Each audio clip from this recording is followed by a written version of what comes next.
പിടിക്കുമെന്നൊരു ധാരണ ഇയാൾക്ക് ഉണ്ടായിരുന്നില്ല. അതുകൊണ്ട് ഇയാൾ ഭയങ്കര ഫ്രീ ആയിട്ടാണ് എല്ലാവരോടും കളവ് നടത്തിയതിന് ശേഷം ഈ 2 ദിവസം കൂളായിട്ട് പെരുന്നാളുകൾക്കും എല്ലാവരോടും നല്ല പെരുമാറ്റം, സാധാരണ എങ്ങനെയാണോ പെരുമാറിയിരുന്നത് അതേ രീതിയിൽ തന്നെയാണ് പെരുമാറിയിരുന്നത്.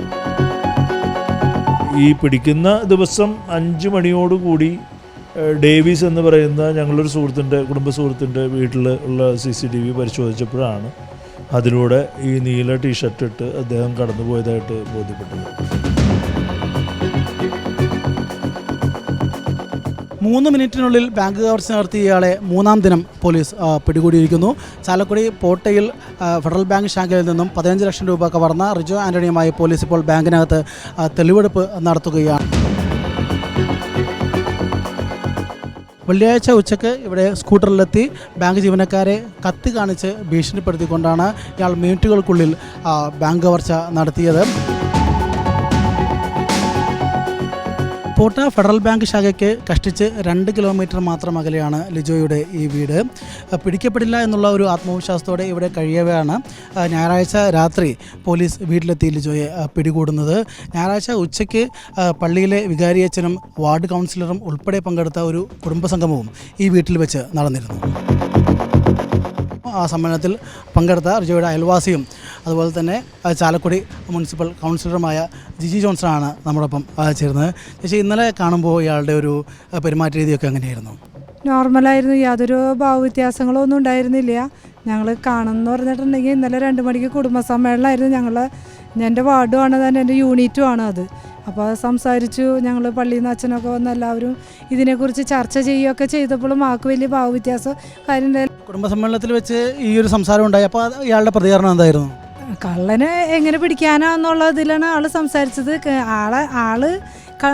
ആള് വിചാരിക്കുന്നത് പിടിക്കപ്പെടില്ല എന്നുള്ള ധാരണയിലാണ് ആൾ സംസാരിച്ചത്. പക്ഷേ ഇത് ഞങ്ങൾക്ക് എല്ലാവർക്കും, ഞങ്ങളുടെ വാർഡിലെ എല്ലാവർക്കും ഇതൊരു ഞെട്ടലായിട്ടാണ് തോന്നിയത്. ഇയാളൊരു എല്ലാവരുമായിട്ട് ഒരു സമ്പർക്കമുള്ള ഒരു മനുഷ്യനാണ്. പ്രത്യേകിച്ച് നമുക്ക് ഇയാളുടെ ബാക്ക്ഗ്രൗണ്ട് കാര്യങ്ങളൊന്നും അറിയില്ലെങ്കിലും മാന്യമായിട്ട് പെരുമാറുന്ന ഒരു വ്യക്തിയായിരുന്നു. ഇയാളുടെ അയൽവാസി കൂടിയാണല്ലേ? അതെ, അതായത് 2.5 കൊല്ലമായിട്ടുള്ള ഞങ്ങളിവിടെ വന്ന് താമസിക്കാൻ തുടങ്ങിയിട്ട്. കൊറോണ കാലത്താണ് അവർ വന്നത്. ഭാര്യ വിദേശത്ത് ജോലി ചെയ്യുന്ന 2 കുട്ടികളുണ്ട്. കുട്ടികളുടെ പഠിപ്പിന് വേണ്ടി അയാൾ ജോലി കളഞ്ഞിവിടെ നിൽക്കുന്നതാണ് നമ്മൾ വിചാരിക്കുന്നത്. നാട്ടിലെ പ്രവർത്തനങ്ങളിലും ലിജോ സജീവമായിരുന്നെന്ന് ചാലക്കുടി മുൻ മുനിസിപ്പൽ ചെയർമാനായ ബി ജോർജും പറയുന്നു. അദ്ദേഹം ഈ കഴിഞ്ഞ കോട്ടപ്പള്ളി പെരുന്നാളിന് അവിടെ അങ്ങാടി അമ്പ് നടത്തുന്ന സമയത്ത് അതിൻ്റെ സംഘാടകരിലൊരാളായി ബാഡ്ജൊക്കെ കുത്തി ആ അമ്പ് നയിക്കുന്നതിനും ഒക്കെയായിട്ട് ഏറ്റവും കൂടുതൽ നേതൃത്വം നൽകിയ നല്ലൊരു ചെറുപ്പക്കാരൻ. അത് നമുക്കങ്ങനെ ഒരു തോന്നൽ പോലും ആ പ്രദേശത്ത് ആർക്കും ഇത്തരം ഒരു പ്രവൃത്തിയിൽ അദ്ദേഹം ഏർപ്പെടുമെന്ന് നമുക്ക് തോന്നൽ പോലും ഉണ്ടായിട്ടില്ല. പോലീസ് 2 ദിവസം അടുപ്പിച്ച് കൊടുങ്ങല്ലൂർ പോലീസും ചാലക്കുടി പോലീസും DYSPയുടെ നേതൃത്വത്തിൽ 2 DYSPമാരുടെ നേതൃത്വത്തിൽ എൻ്റെ വീട്ടിൽ ഉള്ള CCTV ക്യാമറയൊക്കെ പരിശോധിക്കും. എൻ്റെ അടുത്ത് വന്ന് ഒരുപാട് CCTV ക്യാമറകൾ എവിടെയൊക്കെയുള്ളതെന്നൊക്കെ അവർ അന്വേഷിക്കുകയൊക്കെ ചെയ്യും. ഈ പിടിക്കുന്ന ദിവസം 5 മണിയോടുകൂടി ഡേവിസ് എന്ന് പറയുന്ന ഞങ്ങളൊരു കുടുംബ സുഹൃത്തിൻ്റെ വീട്ടിൽ ഉള്ള CCTV പരിശോധിച്ചപ്പോഴാണ് അതിലൂടെ ഈ നീല ടീഷർട്ട് ഇട്ട് അദ്ദേഹം കടന്നുപോയതായിട്ട് ബോധ്യപ്പെട്ടത്.